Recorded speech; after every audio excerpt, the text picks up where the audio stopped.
A villain strong enough to defeat the Avengers. What happens when Peter has to do anything for his family's safety? In this video, we'll be going through the events when Venom violates Spider-Man's family, making him make a final decision. Spider-Man strikes a deal with the devil, Mephisto, to save Aunt May. And boy, did that deal come with some unexpected consequences. Say goodbye to his marriage with MJ and their would-be daughter. But hey, at least they dodged the trauma-inducing clutches of Venom, right? But what happened exactly? To get the details, let's fast forward a few years. The Parkers are settling into their new apartment. MJ isn't happy that Peter is playing with his web shooters at the dinner table. While they argue for some time, Peter explains he needs to step out for patrol. Mary Jane raises an eyebrow, clearly onto his sneaky tactics. Oh, so you're just using that as an excuse to avoid diaper duty, huh? Peter explains he's been battling more villains than ever.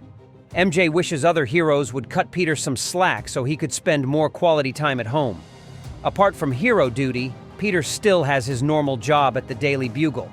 Peter is in for a surprise when Jonah Jameson explains he won't be buying any of his pictures.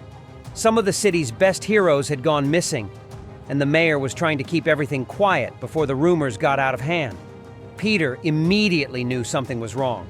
He had been fighting more villains lately, but what if it wasn't because the heroes were on vacation? What if they were missing? He couldn't believe it. Night Thrasher, Punisher, and Moon Knight were among the missing. Even Daredevil and Iron Fist were missing. It was almost as if they'd vanished into thin air. Spider-Man swings to the Avengers mansion to know the status of things. Most seats on the briefing table were empty, confirming Peter's fear. Captain America explained that heroes were going from missing to dead. The fact that the Enter X-Men had also disappeared into thin air was proof that something was up. Peter's mind immediately goes back to his family. If someone was picking out superheroes, it wasn't safe for them. Augustus Roman is the major suspect in the hero's disappearance. The guy had an entire company focusing on superhuman abilities. And Black Widow's new intel seems to point all hands at Roman. Cap is calling in heroes from around the globe. If Roman were really taking out heroes, he would pay. Clint Barton breaks through the comm with the news that Rikers Island was in the midst of a good old prison break. Rikers is a supervillain prison, and on a normal day, every hero would have been working to get all escaped prisoners back, but today was different. Sadly, the Roman case was going to come first. Peter lost his composure after the mention of a prison break at Rikers. You see, he's worried about a specific prisoner who could send his whole world crashing down. The villain knew his real identity, and if he was to ever find out about Annie May, Peter knew it'd be game over. Peter rushed back home, breaking through the window. He finds Annie and MJ wrapped with symbiote goo, with Venom grinning at the corner. Peter is on full alert and quickly jabs Venom with a force that immediately frees his hold on MJ and Annie. Messing with his family was a no-no. Run! He yells to MJ as he punches Venom with force, so strong the bones on his hands must have cracked. MJ runs to the streets with her daughter in her arms. What could she do against Venom? Her mind is working like clockwork as she thinks of a solution. The Avengers are ready for an all-out with Roman, but as they get to his tower, the most unexpected thing happens. Roman telepathically broadcasts a welcome message. Whoa! If Romans could mess with their minds, the battle could be over before it started, and they knew it. Cap is persistent. They've had their fair share of villains, and Romans wasn't any different. He was going down, and there was no two ways about it. Roman who? The man they find wearing a battle suit isn't Augustus Roman anymore. He's Regent, your power or your life. These are the option Regents presents the Avengers with. Miles away, MJ is still trying to figure out how to save her family. Venom had two weaknesses, loud sounds and fire. How could she use this to an advantage immediately? A fire truck blazes through almost immediately, and MJ grabs onto the vehicle. Bursting through the walls of their apartment, Venom is on hot pursuit. Spider-Man wasn't going to let Venom out of his sight, but he couldn't help but see the light coming from the Empire building. The Avengers must be going at it, but his family takes priority right now. Things weren't going so well for the heroes at the Empire building. Regent was going through them almost as if it was child's play. It's almost as if the villain was taunting them. Hulk, ready to smash, jumps toward Regent, but the villain, with the speed of light, catches his hands like a child caught doing something wrong. The Avengers can't believe what is happening. It's almost as if Regent had the powers of all the X-Men. Their fear is confirmed when he rips Hulk's arms from its socket using teleportation. Now, the million-dollar question. Can Regent harvest powers from the dead heroes? Yes, and the Avengers had just made him even more powerful by serving themselves on a platter. The fire truck has reached its destination. Venom rushes towards MJ, but she flips the alarm on the truck, and the sound drives Venom back. Before he regains his composure, Spider-Man kicks him, pushing him toward the burning house. While Peter isn't in the best shape, he has to keep going. When MJ lets Peter know that there is nobody left in the burning house, Peter knows what he has to do. Spider-Man pulls a beam from the building. His family will never live in fear of Venom again. Venom couldn't believe what was happening. This was unlike the Spider-Man he knew. He won't kill a man. The rubble comes crashing on Venom, and Spider-Man knows he did the necessary thing. Peter knew he wouldn't tell anyone, but something in him had died that day. Together with Venom and the Avengers. There was no greater joy for Peter when he saw MJ and Annie safe. That was all that mattered. Years later, and Peter still wondered if there was anything he would have done differently. Yes, the man under the symbiote would never hurt him or his family, but was that a risk he was willing to take? Annie May's powers are getting stronger daily, and Peter is worried. Since the Regent took over, the villain had grown more power-hungry and was looking for high-powered individuals.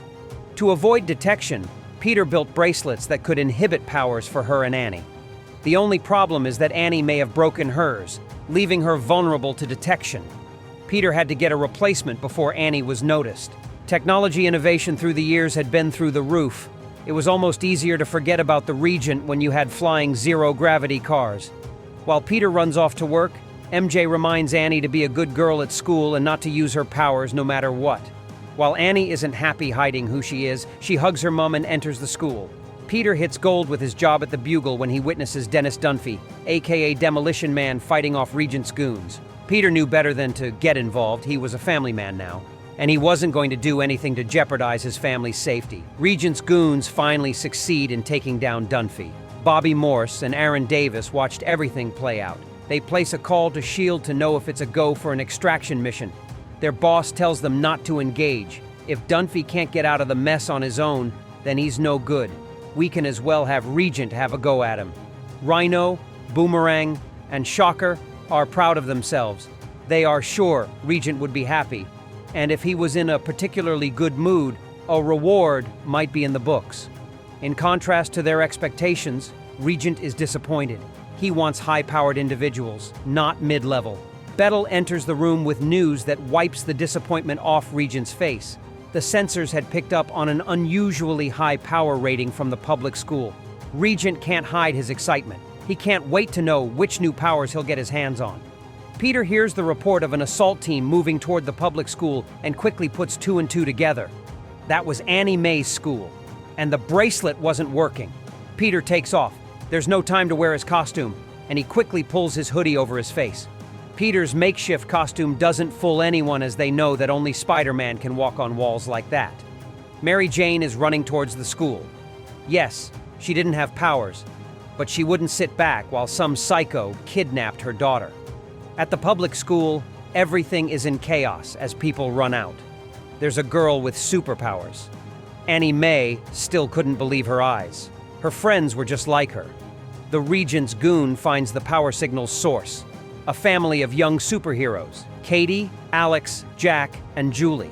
Annie feels powerless watching her friends without help, but she'd promised her mother not to use her powers. Before she can make a decision, Peter arrives. Peter knows he's more than capable of keeping the villains occupied while the kids make a run for it. He lets it all go with one punch, knocking the Rhino out. Annie couldn't believe her eyes. This was her dad. While Alex and Jack are trying to keep Betty and Boomerang busy, MJ arrives at the scene. She quickly drags a not-so-happy Annie away.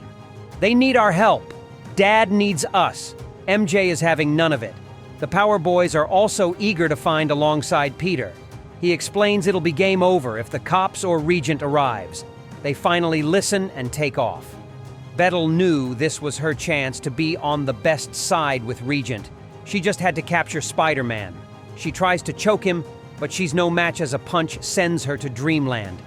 The villains have to do a dreadful job. Tell Regent they failed. Regent is furious. How could you let little children beat you? They're toddlers. Beetle explains that there were 5 of them, but the main problem was Spider-Man, who showed up to spoil the party. And give the kids a fine escape. We'll get them for sure next time, boss. There won't be a next time. This was too much responsibility to leave to a bunch of nobodies. He was calling in his elite guards to take over. He wanted Spider-Man's powers. The elite guards were Regent's new collection of Spider-Man foes, none other than the Insidious Six. The team had some of the worst villains, including Mysterio, Hobgoblin, and Kraven. At home, Peter was in a panic mood. The safety he'd tried so hard to build was in pieces. It was only a matter of time before Regent's forces were hunting him. He thinks they should run, but MJ explains that running won't do any good against someone that took down the Avengers. MJ opens the drawer.